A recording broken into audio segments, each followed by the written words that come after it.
Okay, so hello everyone. Welcome to your channel. MSc semester 3 की classes 15th से शुरू होनी थी but due to some reason ये एक हफ्ता डिले हो चुका है। बट कोई बात नहीं, हम लोग देर से शुरू कर रहे हैं बट चीज़ों की शुरुआत बहुत अच्छे से की जाएगी और बहुत अच्छे से चीज़ों को कंप्लीट भी करवाया जाएगा। ठीक है, तो आज का लेक्चर मैं ज़्यादा लंबा नहीं रखूंगी, बहुत ही छोटा सा लेक्चर रहेगा जिसमें हम ये जानेंगे कि हमें पढ़ना क्या है। मैं सिलेबस डिस्कशन की बात नहीं कर रही हूँ, सिलेबस मैंने डिटेल में आपको बता रखा है। आज हम थोड़ा सा बात करेंगे अपने पेपर नंबर 10 पर, जो कि है फंक्शनल एनालिसिस। पेपर 9 की बातें पहले ही हो चुकी हैं, थोड़ा सा हम पेपर 10 पर आज चर्चा करते हैं। देखिए, क्या पढ़ना है वो तो आपको पता है। नॉन लीनियर स्पेसेस है, बैनिक स्पेसेस है, इनर प्रोडक्ट स्पेसेस हैं, लीनियर ट्रांसफॉर्मेशन है, ये सारे स्टफ्स आपको पढ़ने हैं, पढ़ाया भी जाएगा इन सबको। पर उसे शुरू करने से पहले हम ये जान लेते हैं कि फंक्शनल एनालिसिस होता क्या है। देखिए, आपने लीनियर अलजेब्रा पढ़ा होगा ग्रेजुएशन में, जिसमें हम वो वेक्टर स्पेसेस वगैरह के बारे में पढ़ते थे।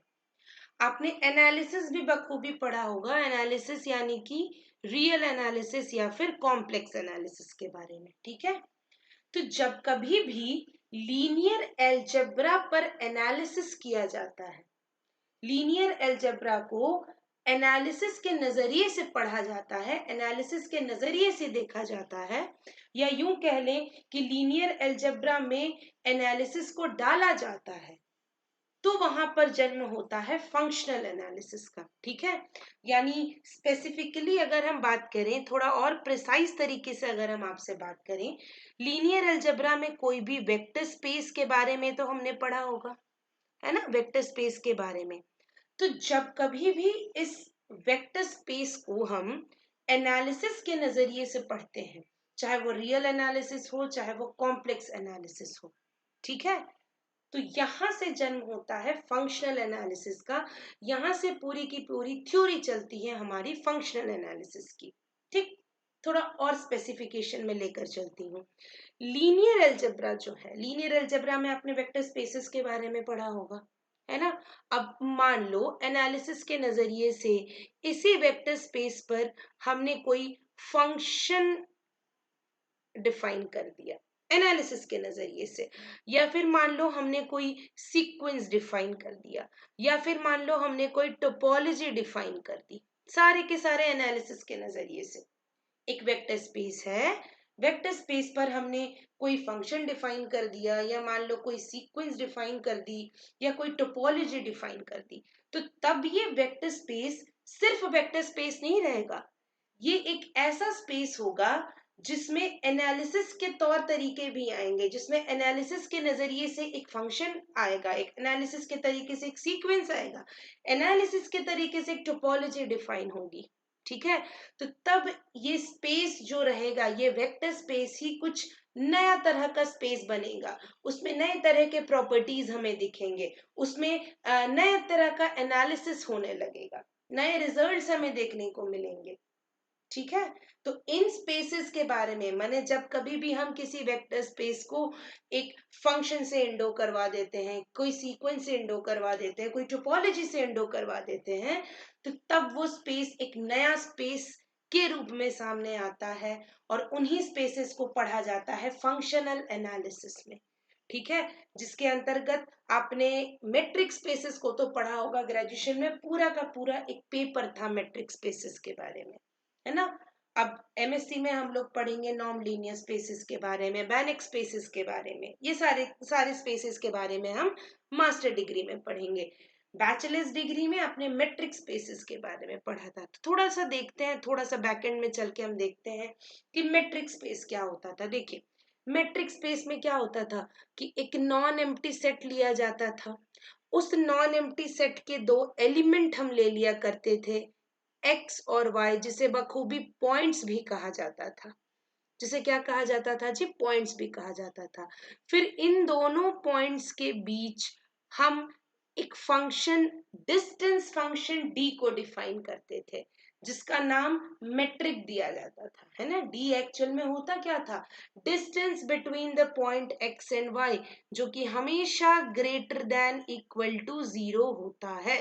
किन्हीं भी दो पॉइंट्स के बीच का डिस्टेंस हमेशा 0 या फिर 0 से बड़ा ही होता है, नेगेटिव नहीं होता, है ना।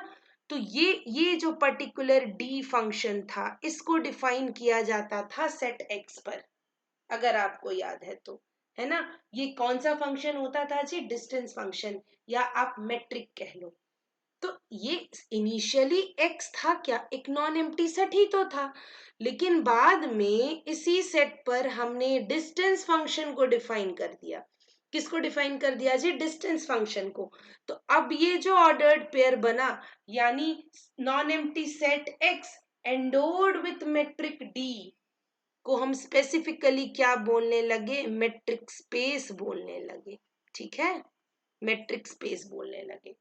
यानी पहले तो ये एक नॉन एम्प्टी सेट था, डी तो एक सिंपल सा डिस्टेंस फंक्शन था, पर जब डी को सेट एक्स पर डिफाइन कर दिया गया, तो तब ये सेट एक्स सिर्फ सेट ना होकर एक स्पेस बन गया, मेट्रिक स्पेस, जिस पर पूरा का पूरा एक पेपर ही रहता है, और आप लोग ग्रेजुएशन में इसको पढ़ते भी हैं, ठीक है। तो आई होप आपको बैक एंड से समझ में आ रहा होगा कि फंक्शनल एनालिसिस कहाँ से आ रहा है, और किस तरीके से एकदम जीरो लेवल पे हम फंक्शनल एनालिसिस को पढ़ते आ रहे हैं ग्रेजुएशन से, ठीक है।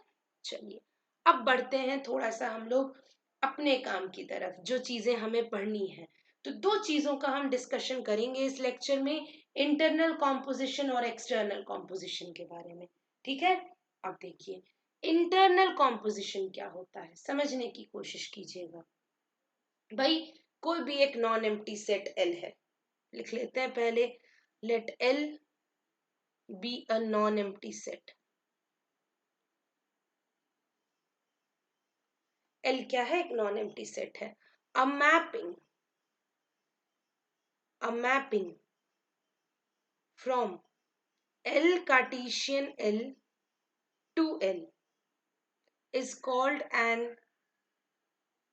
internal composition, is called an internal composition,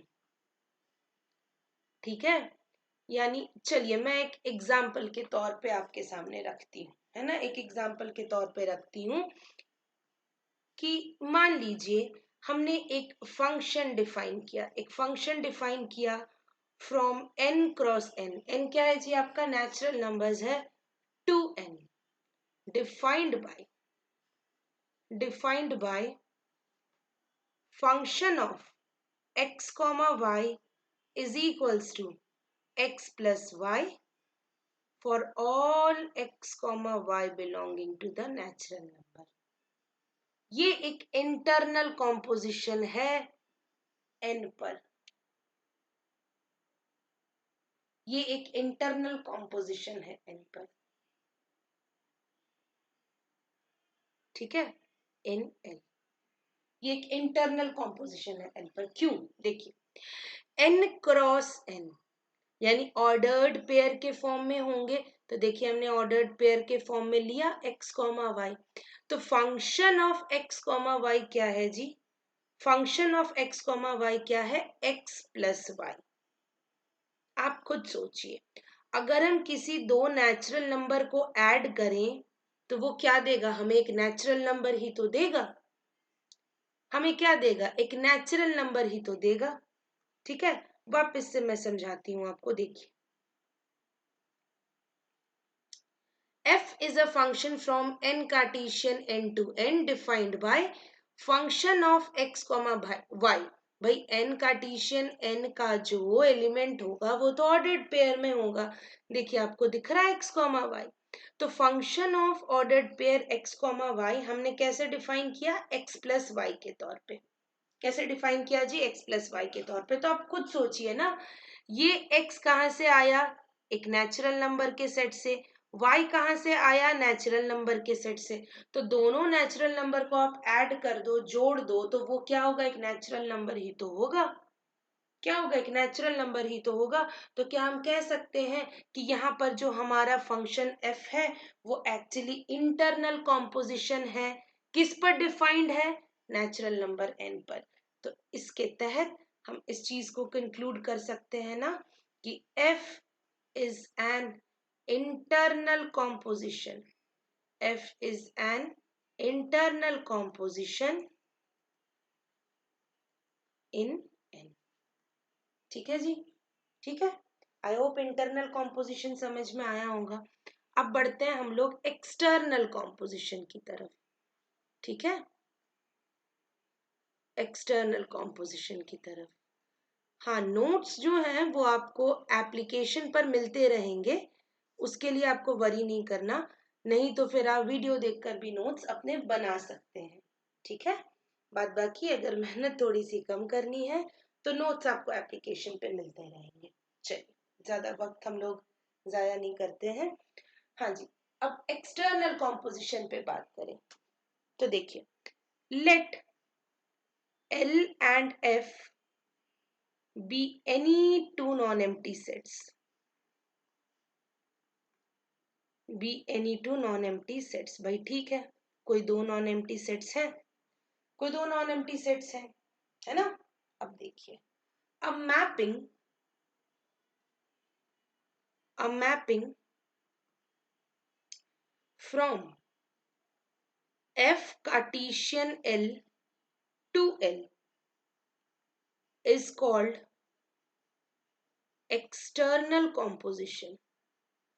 Is called external composition in L over F.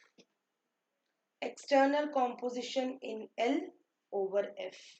अब चलो भाई, हम इसको एग्जाम्पल के तौर पे समझते हैं, क्योंकि एग्जाम्पल से पहले चीजें क्लियर नहीं होंगी, है ना। अब देखिए, हमने क्या किया, हमने एक फंक्शन डिफाइन किया। चलो फंक्शन हम ले लेते हैं g। इंटरनल कॉम्पोजिशन में फंक्शन को f ले रखा था, एक्सटर्नल कॉम्पोजिशन में हम फंक्शन को g ले रहे हैं आप लोगों के सामने। ठीक है जी, तो g is a function from n Cartesian R to R, n Cartesian R to R, n Cartesian R यानी natural number, Cartesian real number, two real numbers, है ना।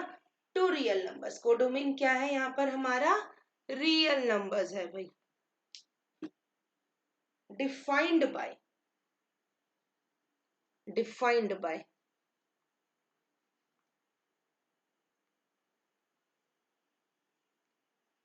f of x comma y, sorry not f, g। x comma y क्या है, ordered pair. n कार्टेशियन r क्या होगा, ordered pair ही ना होंगे उसके elements, is equals to x minus y for all x belonging to the natural number, y belonging to the real number, है ना। अब आप सोचो, आप अगर किसी नेचुरल नंबर को, या यूं सोचो किसी रियल नंबर को, y क्या है आपका रियल नंबर, क्योंकि हम कहाँ से ले रहे हैं, n कार्टेशियन r से ले रहे हैं ना, हम एलिमेंट कहाँ से ले रहे हैं, n कार्टेशियन r से ले रहे हैं। तो अगर आप कभी भी किसी रियल नंबर को नेचुरल नंबर से घटाते हैं तो आपको क्या मिलेगा, एक रियल नंबर मिलेगा कि नहीं, आपको क्या मिलेगा, एक रियल नंबर मिलेगा ना। वापस से समझते हैं, y क्या है आपका रियल नंबर है, x क्या है नेचुरल नंबर है।